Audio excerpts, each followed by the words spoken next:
Hi everyone, welcome back to NCERT Adda 24/7। This is your Shivani ma'am. So भाई देखो, अब हमारा आज 16 मार्च में हिंदी का एग्जाम भी बच्चों का हो जाएगा।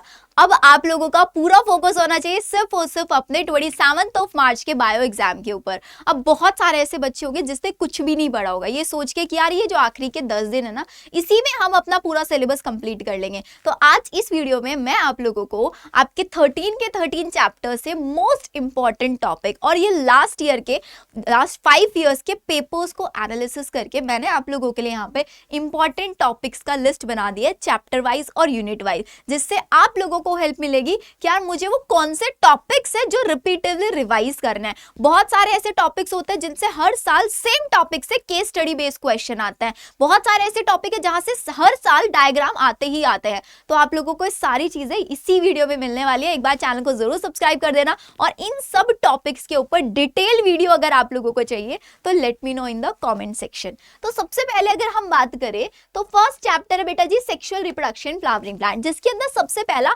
माइक्रोस्पोरोजेनेसिस और मेगास्पोरोजेनेसिस, जिससे आप लोगों से 3 मार्क्स का क्वेश्चन पूछा जा सकता है। तो अगर क्वेश्चन आता है ना यहां से, तो मेक श्योर छोटे छोटे डायग्राम्स बना के और इसके ऊपर पूरी रिप्रोडक्शन यूनिट का वन शॉट मैंने आप लोगों के लिए अभी लिया था। आप लोग अगर चाहें तो एक बार लाइव सेक्शन में जाकर पूरी रिप्रोडक्शन यूनिट में मैंने दोनों चैप्टर, ये आपका sexual reproduction flowering plant and human reproduction, बहुत डिटेल में कराया है।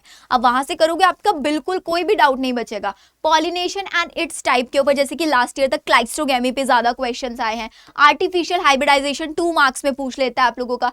सेल्फ इनकम्पैटिबिलिटी 1 मार्क्स में बहुत बार पूछा गया है। जाइगोट के डेवलपमेंट में कौन कौन सी स्टेजेस आती है, डायग्राम नहीं आएगा, डायग्राम पूछा जाएगा डाइकॉट और मोनोकॉट एम्ब्रियो के ऊपर। इन दोनों के डायग्राम आपसे बनवा भी लिए जाएंगे और साथ ही साथ अगर मैं बात करूं तो डाइकॉट के डायग्राम देकर वहां पे लेबलिंग्स के ऊपर भी एमसीक्यू बेस्ड क्वेश्चन आपसे पूछ लिए जाते हैं, जैसे कि सेलुलर और न्यूक्लियर एंडोस्पर्म हो गया, इनके बीच में डिफरेंशिएशन। और बाकी जैसे कि आपको पता है पेरिस्पर्म क्या होता है, पोलीएम्ब्रियोनी क्या होता है, एपोमिक्सिस क्या होता है, ये तो छोटी छोटी चीजें जो सबको पता होती है, लेकिन ये ऐसे टॉपिक है जो आपको मार्क्स दिलाने वाले हैं।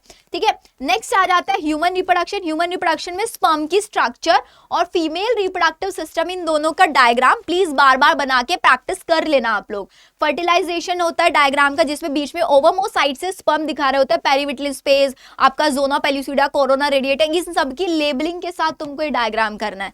स्पर्मेटोजेनेसिस, ज़ूजेनेसिस पूरा अगर एग्जाम में आता है तो थ्योरी नहीं भरनी है, आपको फ्लो चार्ट में लिखना है। तो इसकी बार बार आप लोग फ्लो चार्ट में लिखने की प्रैक्टिस कर लेना।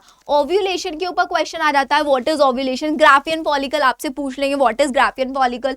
हार्मोनल कंट्रोल इसका पूछेंगे कि ओव्यूलेशन कब होता है, किस हार्मोन का लेवल हाई हो जाता है। मेंस्ट्रुअल साइकिल आपसे पूछ लेंगे एंड देन पार्चुरेशन के इवेंट्स इसमें क्या क्या आती हैं, कहाँ से इसका मैकेनिज्म होता है, इसका रिफ्लेक्स एक्शन कहाँ से आता है, ये सारी चीजें।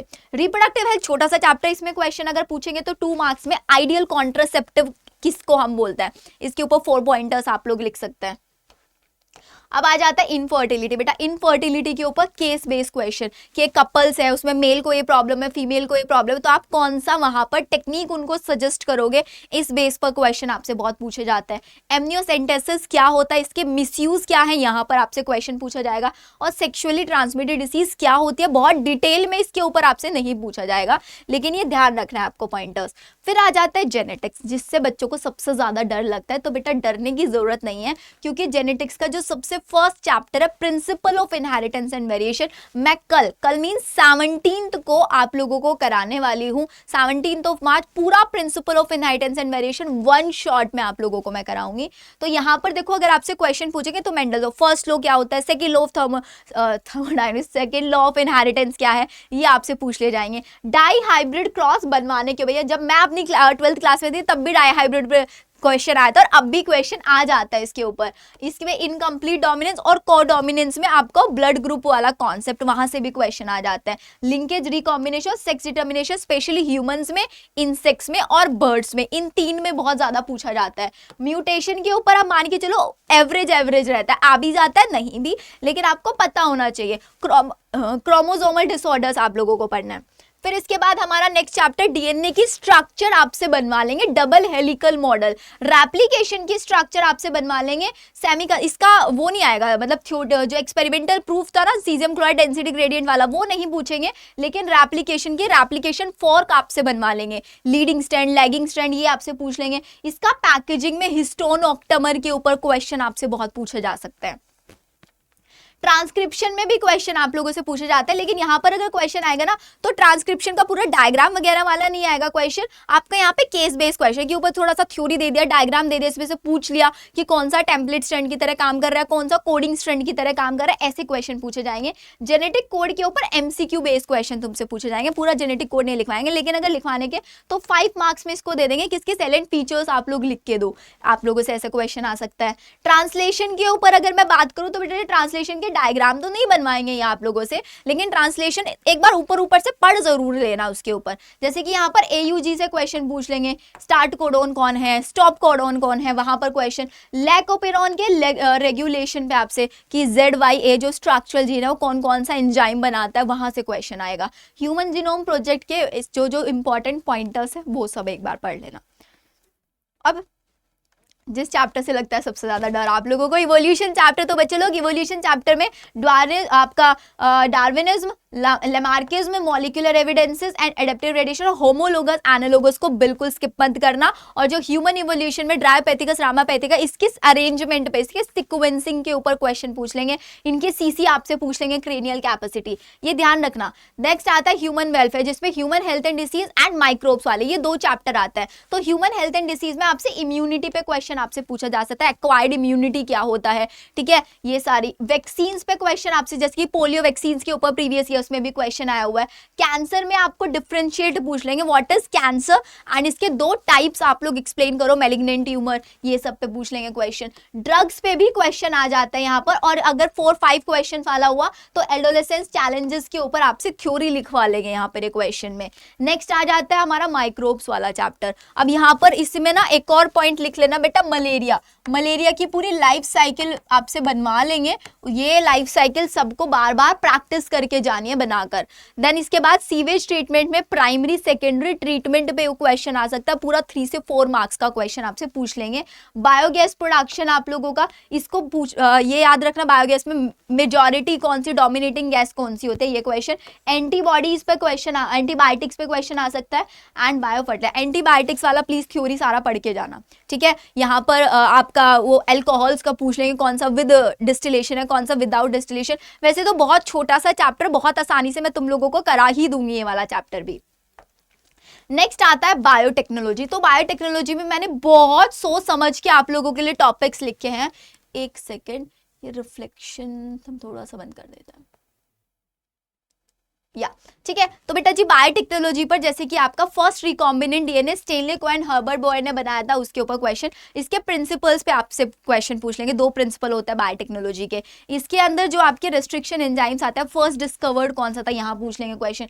PBr 322 की स्ट्रक्चर बनवा सकता है विद सेलेक्टेबल मार्कर, कि किस सेलेक्टेबल मार्कर के ऊपर किस किस की रेस्ट्रिक्शन साइट होती है, वहां क्वेश्चन आएगा। यहाँ पर जो इंसर्शन इनएक्टिवेशन होता है ना, जिसमें ब्लू और कलरलेस कॉलोनीज वाला, वहां पर केस स्टडी बेस्ड क्वेश्चन आ सकता है कि कौन सा रिकॉम्बिनेंट है, कौन सा नॉन रिकॉम्बिनेंट है, कौन सा ट्रांसफॉर्मेंट है। टाइप प्लाज्मिड के ऊपर थ्योरी बेस्ड क्वेश्चन आ सकता है, ठीक है। BT कॉटन हो गया। जीन थेरेपी, बेटा जीन थेरेपी भी प्लीज पूरा का पूरा करके जाना। 4 ईयर ओल्ड गर्ल थी 1990 के अंदर, जिसको जीन थेरेपी दिया गया था, क्या उसको प्रॉब्लम थी, ADA जीन की डेफिशिएंसी थी, ये सब आपको करना है।